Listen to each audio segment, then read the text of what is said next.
প্রিয় ছাত্রছাত্রী, আজকে ক্লাস 7, ক্লাস 8, 11, 12 কলেজ, ইউনিভার্সিটি সকল স্টুডেন্টদের জন্যই আজকে আরপিবি সংস্কৃত শিক্ষা এই ইউটিউব চ্যানেলে একটি গুরুত্বপূর্ণ ক্লাস নিয়ে আসা হয়েছে। ক্লাসটি হলো ব্যঞ্জন বর্ণাহ, ব্যঞ্জন বর্ণ সমূহ। এই ক্লাসটি আজকে নেওয়া হবে। তো প্রথমেই আমরা জানার চেষ্টা করব যে ব্যঞ্জন বর্ণ কাকে বলে। ব্যঞ্জন বর্ণ কাকে বলে? যে সকল বর্ণ স্বরবর্ণের সাহায্য ব্যতীত স্পষ্ট ও স্বতন্ত্রভাবে উচ্চারিত হতে পারে না, তাদেরকে ব্যঞ্জন বর্ণ বলে। তাহলে ব্যঞ্জন বর্ণ কাকে বলে বুঝতেই পারছো। অর্থাৎ যেখানে স্বরবর্ণের সাহায্য লাগে, স্বরবর্ণের সাহায্য ছাড়া ব্যঞ্জন বর্ণ স্পষ্ট ও স্বতন্ত্রভাবে উচ্চারিত হতে পারে না। তাহলে আমরা ব্যঞ্জন বর্ণ কাকে বলে জানলাম। এবার আমরা বর্ণ সম্বন্ধে একটি বৃহৎ ধারণা লাভ করার চেষ্টা করব। তাহলে আমরা ব্যঞ্জন বর্ণ বলতে ক থেকে এই চন্দ্রবিন্দু পর্যন্ত অর্থাৎ বিসর্গ পর্যন্ত, এখান থেকে যদি আমরা গুণে দেখি তাহলে আমরা দেখব 35টি। এখানে টোটাল আছে 35টি বর্ণ, চন্দ্রবিন্দু বাদ দিয়ে। এবারে তাহলে আমরা জানলাম যে ব্যঞ্জন বর্ণ আছে সর্বমোট 35টি। এই 35টি বর্ণকে বিভিন্নভাবে ভাগ করা হয়েছে। আরেকটা জিনিস আমরা মাথায় রাখবো যে এখানে ক, খ, গ, ঘ, ও, ম এই যে আমরা পড়ছি, এখানে কিন্তু প্রত্যেকটি বর্ণ যেহেতু ব্যঞ্জন বর্ণ স্বতন্ত্রভাবে বা স্পষ্টভাবে উচ্চারিত হতে পারে না, তাই এগুলো প্রত্যেকটি বর্ণের মধ্যেই কিন্তু স্বরবর্ণ রয়েছে, অর্থাৎ অ রয়েছে। অ বাদ দিলে শুধু ব্যঞ্জন থাকে, অর্থাৎ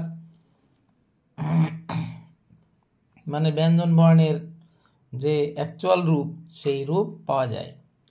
তাহলে এখানে প্রত্যেকটিতেই আমরা ধরে নিব, যখন ক, খ, গ এগুলো পড়ি তখন প্রত্যেকটিতেই অ আছে, শুধু অনুস্বার, বিসর্গ এগুলোতে আমরা কিন্তু পাচ্ছি না, আর বাকিগুলোতে সবগুলোতেই কিন্তু অ রয়েছে। এবার আমরা জানব যে এই বর্ণকে কতভাবে আমরা ভাগ করতে পারি এবং বিভিন্নভাবে বোঝার জন্য আমাদের এই বর্ণকে ভাগ করা হয়েছে। যেমন প্রথম 5 লাইন, অর্থাৎ কয়ের লাইন, চয়ের লাইন, টয়ের লাইন, তয়ের লাইন, পয়ের লাইন, অর্থাৎ এই 5 লাইনে টোটাল 25টি বর্ণ রয়েছে। এই 5 লাইনকে বলা হয় স্পর্শবর্ণ। কি বলা হয়? স্পর্শবর্ণ। অর্থাৎ এই 25টি বর্ণ উচ্চারণের সময় আমাদের জিহ্বা মুখের কোনো না কোনো অংশে স্পর্শ করে, তাই এদের বলা হয়েছে স্পর্শ বর্ণ। তারপরে রয়েছে অন্তস্তীয় ইয়া, র, ল, ব। এই যে আমরা এখানে যে 4টি বর্ণ পেলাম, এই 4টি বর্ণকে বলা হয় অন্তঃস্থ বর্ণ। এই অন্তঃস্থ বর্ণ কেন বলা হয়? কারণ এর পরে রয়েছে এই তালব্যস্য, মূর্ধন্যস্ব, দন্তস্ব, হ, এই 4টি বর্ণ রয়েছে। এই 4টি বর্ণকে বলা হয় ঊষ্ম বর্ণ। তাহলে এই ঊষ্ম বর্ণ এবং স্পর্শ বর্ণের মধ্যে রয়েছে, অর্থাৎ অন্তে রয়েছে, অর্থাৎ অন্তঃস্থলে রয়েছে, মধ্যস্থলে রয়েছে। তাই এই 4টি বর্ণকে বলা হয় অন্তঃস্থ বর্ণ। আর তালিবস্য, মূর্ধন্যস্ব, দন্তস্ব, হ, এই চারটি বর্ণকে বলা হয় ঊষ্ম বর্ণ। ঊষ্ম বর্ণ কেন বলা হয়? কারণ এই চারটি বর্ণ উচ্চারণ করার সময় বায়ুর প্রাধান্য থাকে, অর্থাৎ আমাদের কণ্ঠস্বর দিয়ে বায়ু প্রবাহিত বেশি হয় এবং সেই বায়ু অনেকটা ঊষ্ম রূপ নেয়। সেই জন্য এই চারটি বর্ণকে কিন্তু ঊষ্ম বর্ণ বলা হয়। তাহলে প্রথম 25টিকে বলা হচ্ছে স্পর্শ বর্ণ, তারপরে চারটি বর্ণকে বলা হচ্ছে অন্তঃস্থ বর্ণ, তারপরে চারটি বর্ণকে বলা হয়েছে ঊষ্ম বর্ণ, তারপরে রয়েছে অনুস্বার, বিসর্গ। এই দুটি বর্ণকে বলা হয় অযোগ বাহু বর্ণ। অর্থাৎ ঊষ্ম বর্ণ, অন্তঃস্থ বর্ণ এবং স্পর্শ বর্ণ এদের কোনোটির অন্তর্গত নেই বলে এদের বলা হচ্ছে অযোগ বর্ণ। আবার এই দুটি বর্ণ কার্য নির্বাহ করে, মানে কাজের সময় ব্যবহৃত হয় বলে, কাজকে বহন করে নিয়ে যায় বলে, সেই জন্য এই দুটিকে আবার বাহু বলা হয়। সেই জন্য এই দুটি বর্ণকে বলা হয়েছে অযোগ বাহু বর্ণ। তাহলে আমরা কিন্তু এই 25টি বর্ণ সম্বন্ধে জানলাম। এখন আমাদের একটু জানা উচিত যে তাহলে এই চন্দ্রবিন্দু, এই বর্ণটি তাহলে কি? এই বর্ণটি আমাদের মনে রাখতে হবে যে এটি হচ্ছে অনুস্বারেরই একটা বিকল্প রূপ। অর্থাৎ যখন অনুস্বার কোনো বর্ণের মস্তকে অর্থাৎ মাথাতে বসে, যখন কোনো অনুস্বার মানে কোনো বর্ণের মস্তকে বসে, মাথায় বসে, তখন সেটি অনুস্বার না হয়ে চন্দ্রবিন্দু হয়। অর্থাৎ চন্দ্রবিন্দু প্রকৃতপক্ষে অনুস্বারেরই একটি বিকল্প রূপ। এটি আমাদের কিন্তু মনে রাখতে হবে। তাহলে এটি আর বাড়তি কোনো বর্ণের মধ্যে পড়ছে না। অতএব ক থেকে এই বিসর্গ পর্যন্ত এই 35টি হচ্ছে ব্যঞ্জন বর্ণ। তাহলে আমরা এই একভাবে আমরা জানলাম ব্যঞ্জন বর্ণের কোন বর্ণকে কি বলা হয় সেগুলো আমরা জানলাম। এখন আমরা আরও অন্যভাবে এই বর্ণকে ভাগ করা হয়েছে সেগুলো আমরা জানব। যেমন আরও অন্যভাবে যে ভাগ করা হয়েছে সেগুলো সম্বন্ধে আমরা জেনে নেই। যেমন প্রথম বর্ণ, অর্থাৎ এই 5টি যে বর্গ রয়েছে, অর্থাৎ স্পর্শ বর্ণকে 5 ভাগে ভাগ করা হয়েছে। প্রথম লাইনকে ক বর্গ বলা হয়, দ্বিতীয় লাইনকে চ বর্গ বলা হয়, তৃতীয় লাইনকে ট বর্গ বলা হয়, চতুর্থ লাইনকে ত বর্গ বলা হয়, পঞ্চম লাইনকে প বর্গ বলা হয়। তাহলে এই যে 5টি বর্গ রয়েছে এই বর্গগুলোকে আবার অন্যভাবেও ভাগ করা হয়েছে। যেমন বলা হয়েছে যে প্রত্যেক বর্গের প্রথম অর্থাৎ এই 5টি বর্ণ, এই 5টি ম পর্যন্ত ক থেকে এই 5টি বর্ণ, আর দ্বিতীয় বর্ণ অর্থাৎ খ, ছ, ঠ, থ, ফ, এই 2 লাইন অর্থাৎ 10টি বর্ণ, এই 10টি বর্ণ এবং তালিবস্য, দন্তস্ব, হ, তালিবস্য, মূর্ধন্যস্ব, হ, এই 3টি বর্ণ, এই বর্ণগুলিকে অর্থাৎ টোটাল 13টি বর্ণকে বলা হয় অঘোষ বর্ণ। কি বলা হলো তাহলে? ক, চ, ট, ত, প, খ, ছ, ঠ, থ, ফ, আর হচ্ছে তালবস্য, মূর্ধন্যস্ব, দন্তস্ব, এই 13টি বর্ণকে বলা হয় অঘোষ বর্ণ। অর্থাৎ বর্গের প্রথম বর্ণ, দ্বিতীয় বর্ণ আর হচ্ছে ঊষ্ম বর্ণের 3টি বর্ণ তালিবস্য, মূর্ধন্যস্ব, দন্তস্ব, এই 13টি বর্ণকে বলা হয় তাহলে অঘোষ বর্ণ। তারপর বলা হয়েছে যে বর্গের তৃতীয় বর্ণ অর্থাৎ এই গ বর্গীয় জ, ঢ, দ, ব অর্থাৎ বর্গীয় ব হচ্ছে ল। তারপর হচ্ছে পরের লাইন অর্থাৎ চতুর্থ বর্ণ, তার হচ্ছে ঘ, ঝ, ঢ,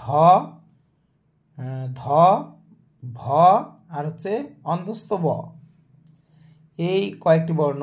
আর হচ্ছে বর্গের তৃতীয় বর্ণ, ভুল বললাম, পঞ্চম বর্ণ, বর্গের পঞ্চম বর্ণ উম, ইয়, মূর্ধন্য দন্তন্য ম।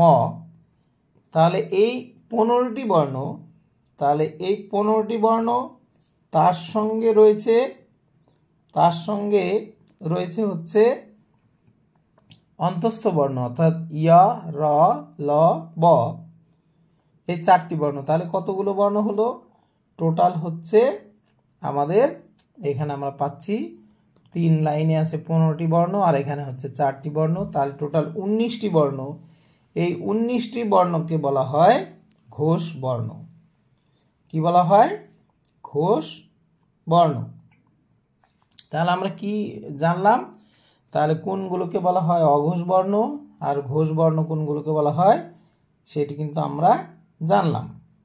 আবার অন্যভাবে বলা হয়েছে, আরেকভাবে বলা হয়েছে বর্গের প্রথম বর্ণ অর্থাৎ এই 5টি বর্ণ, আর হচ্ছে তৃতীয় বর্ণ। তাহলে বর্গের প্রথম বর্ণ অর্থাৎ এই 5টি বর্ণ, আর বর্গের তৃতীয় বর্ণ অর্থাৎ এই 5টি বর্ণ কি কি? ক, চ, ট, ত, প, গ, জ, ঢ, দ, আচ্ছা বর্গীয় ব আর হচ্ছে ল, এই 10টি বর্ণ। আর হচ্ছে পঞ্চম বর্ণ অর্থাৎ বর্গীয় পঞ্চম বর্ণ উম, ইয়, মূর্ধন্য দন্তন্য ম। তাহলে হচ্ছে প্রথম বর্গের প্রথম 5টি, আর হচ্ছে তৃতীয় বর্ণের 5টি, আর হচ্ছে পঞ্চম বর্ণের 5টি। তৎসঙ্গে রয়েছে অন্তস্থ বর্ণ। অন্তস্থ বর্ণ অর্থাৎ ইয়া, র, ল, ব, এই 4টি বর্ণ। এই 4টি বর্ণকে বলা হয় অল্প প্রাণ বর্ণ। অল্প প্রাণ বর্ণ কেন বলা হচ্ছে অল্প প্রাণ বর্ণ? অর্থাৎ এই বর্ণগুলি উচ্চারণ করার সময় অল্প সময় লাগে, অন্য বর্ণের থেকে তুলনামূলকভাবে অল্প সময় লাগে বলে এদেরকে বলা হয়েছে অল্প প্রাণ বর্ণ।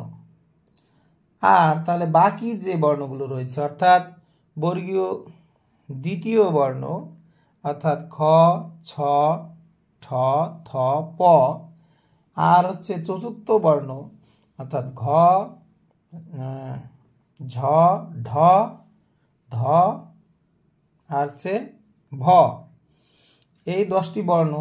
তার সঙ্গে রয়েছে হচ্ছে ঊষ্ম বর্ণ অর্থাৎ তালিবস্য, মূর্ধন্যস্ব, দন্তস্ব, হ। তাহলে এই টোটাল হচ্ছে তাহলে আমরা পাচ্ছি কতগুলো বর্ণ পাচ্ছি? এখানে পেলাম আমরা 10টি বর্ণ, আর হচ্ছে এখানে 4টি বর্ণ, তাহলে 14টি বর্ণ। এই 14টি বর্ণকে বলা হয়েছে মহাপ্রাণ বর্ণ। তাহলে কি বলা হয়েছে? মহাপ্রাণ বর্ণ। কোন বর্ণগুলোকে বলা হচ্ছে? বলা হচ্ছে যে বর্গের দ্বিতীয় আর চতুর্থ, এই দ্বিতীয় আর হচ্ছে চতুর্থ আর হচ্ছে ঊষ্ম বর্ণ, এই 14টি বর্ণকে বলা হচ্ছে মহাপ্রাণ বর্ণ।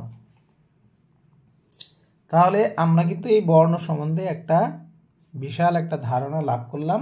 আরও আমরা অন্য কিছু জিনিস জানব, যেমন সংযুক্ত বর্ণ। সংযুক্ত বর্ণ কোনগুলোকে বলা হয় বা কাকে বলা হয়? অর্থাৎ যখন একাধিক ব্যঞ্জন বর্ণ যখন যুক্ত হয়, মাঝখানে তার স্বরবর্ণ থাকে না। অর্থাৎ যখন ব্যঞ্জন বর্ণ একের বেশি যুক্ত হবে, মাঝখানে কোনো স্বরবর্ণ থাকবে না, সেই যুক্ত বর্ণকে বলা হয় সংযুক্ত বর্ণ বা যুক্তাক্ষর। কি বলা হলো তাহলে? বলা হলো যে যখন একের বেশি ব্যঞ্জন বর্ণ যুক্ত হয়, মাঝখানে স্বরবর্ণ থাকে না, তখন সেই বর্ণকে বলা হয় সংযুক্ত বর্ণ বা যুক্তাক্ষর। তাহলে নিশ্চয় যুক্তাক্ষর কাকে বলে এটি তোমাদের বোঝাতে পারছি। তো এখানে একটি উদাহরণও দিয়ে দিচ্ছি। যেমন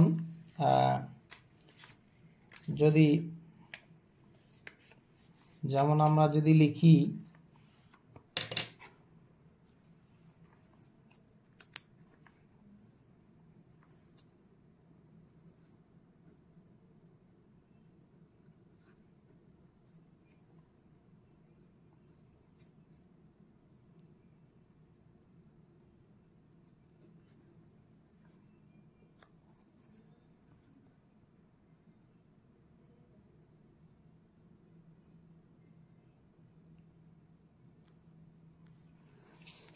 যেমন এখানে দেওয়া হলো প্রথমটি নয়, দ্বিতীয়টি। এখানে দেওয়া হলো উম, তার সঙ্গে ক যোগ হয়েছে, মাঝখানে আমরা দেখতে পাচ্ছি কোনো স্বরবর্ণ নেই। এই যে সংযুক্ত হলো এটিকে বলা হয় সংযুক্ত বর্ণ বা যুক্তাক্ষর। আরও যদি একটি দেখাই তাহলে এইভাবে আমরা দেখাতে পারি। যেমন ক,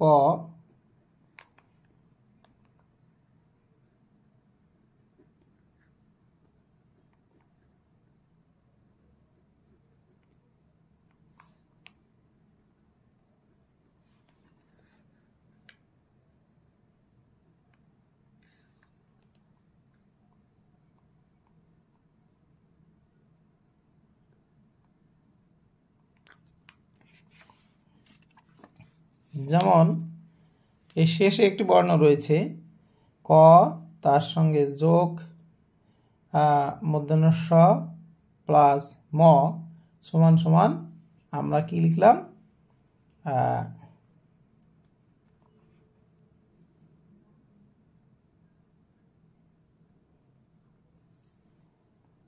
এই যুক্তাক্ষরের সঙ্গে ম হলো। তাহলে এই যে মাঝখানে আমরা দেখতে পাচ্ছি কোনো স্বরবর্ণ থাকছে না, তাহলে এই ধরনের যুক্ত হওয়া বর্ণকে বলা হয় সংযুক্ত বর্ণ বা যুক্তাক্ষর। তাহলে আমাদের এই ব্যঞ্জন বর্ণ, এই 35টি ব্যঞ্জন বর্ণের মধ্যে কত রহস্য রয়েছে সেগুলো কিন্তু আমরা জানতে পারলাম। আরও কিছু জরুরি জিনিস আমরা জানব। যেমন আমরা বাংলায় যাকে অন্তস্তীয় জ বলি, সংস্কৃতে কিন্তু এটিকে জ বলা হয় না, এটাকে বলা হয় ইয়া। আর অন্তস্তীয় অ আর অন্তস্তীয় জ বাংলায় যে আমরা লিখি দুটি বর্ণ, সেই দুটি বর্ণের কাজ কিন্তু এই ইয় করে। অর্থাৎ কোনো বর্ণের শেষে বা মাঝখানে, বিশেষ করে মাঝখানে যদি থাকে তাহলে অন্তস্থ অয়ের মতো অনেকটা উচ্চারণ হয়, আর শেষে যদি থাকে তাহলে অনেক সময় অন্তস্থ অয়ের মতো হয়, কখনো ইয়র মতো উচ্চারণ হয়। এটিকে কিন্তু সংস্কৃতে ইয়া বলা হয়। তাহলে এই জিনিসটা আমাদের মাথায় রাখতে হবে, মনে রাখতে হবে। এটি একটি ব্যাপার। তাছাড়া যে বিসর্গ রয়েছে, এই বিসর্গেরও কিন্তু একটা উচ্চারণ রয়েছে, সেটিও আমাদের মনে রাখতে হবে। বিসর্গের উচ্চারণ কীরকম হয় একবার দেখিয়ে দিচ্ছি। বিসর্গের উচ্চারণ হচ্ছে, যদি আমরা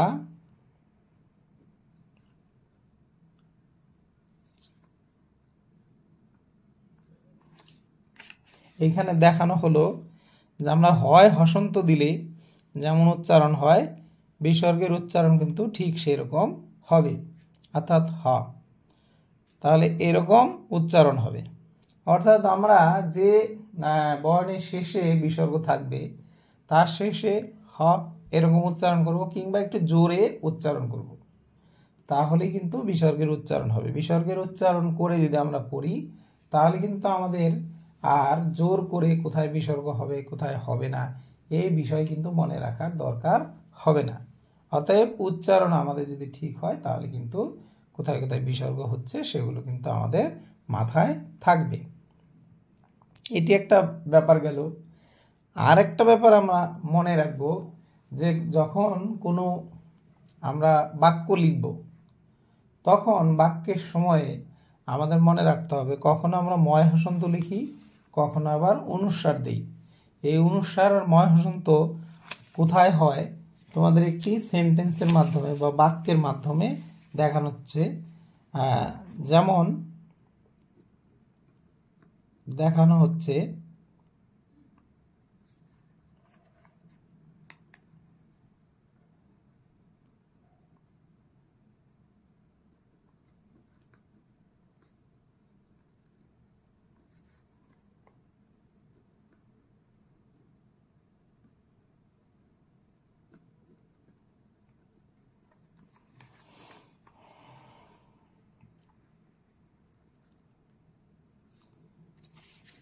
এখানে একটি সেন্টেন্স লেখা হয়েছে রামঃ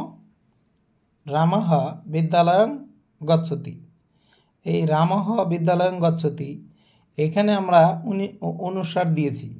তাহলে এই অনুস্বারটি কেন হলো, এখানে ময় হসন্ত কেন হলো না সেটি আমাদের একটু মনে রাখতে হবে। এই জন্য এটিও বর্ণের মধ্যেই অনেকটা পড়ে যায়। তাহলে এখানে যে গ রয়েছে এই গটি রয়েছে ব্যঞ্জন বর্ণ। তাহলে ব্যঞ্জন বর্ণ যদি থাকে তাহলে তার আগে ময় হসন্ত না হয়ে অনুস্বার হয়। আর যদি এখানে ব্যঞ্জন বর্ণ না থেকে স্বরবর্ণ থাকতো তাহলে কিন্তু এখানে অনুস্বার হবে না, ময় হসন্ত হবে। অর্থাৎ ব্যঞ্জন বর্ণের আগের শব্দে বা পদে ময় হসন্ত না হয়ে অনুস্বার হয়, আর যদি স্বরবর্ণ থাকে তাহলে তার আগে ময় হসন্ত হবে। তাহলে এই বিষয়গুলো যদি আমরা মনে রাখি তাহলে কিন্তু আমাদের বর্ণের ব্যবহার আমরা সঠিক করতে পারবো। তাহলে আশা করি তোমাদের এই স্বরবর্ণের যে ক্লাসটি এই ক্লাসটি যদি খুব ভালো করে শোনো তাহলে কিন্তু এই স্বরবর্ণ সম্বন্ধে একটা সুস্পষ্ট ধারণা লাভ করতে পারবে। যেভাবে বুঝিয়ে দেওয়া হলো বারবার যদি দেখে নাও তাহলে কিন্তু তোমাদের এই বর্ণ সম্বন্ধে খুব সুন্দর একটা ধারণা লাভ হবে। আশা করি যারা দেখবেন বা দেখবে ছাত্রছাত্রীরা তাদের ভীষণ উপকার হবে। তো উপকারের পাশাপাশি বলবো যে অবশ্যই সাবস্ক্রাইব করতে, তাহলে আরও ব্যাকরণের ক্লাসগুলো খুব দ্রুততার সঙ্গে পেয়ে যাবে। পরপর ক্লাসগুলো থাকবে, ব্যাকরণ ক্লাসগুলো ঠিকঠাক করলে তোমাদের সংস্কৃত ব্যাকরণে কোনো অসুবিধা হবে না। ঠিক আছে, সবাইকে ধন্যবাদ। এখানে আজকের ক্লাস বিরতি দিচ্ছি।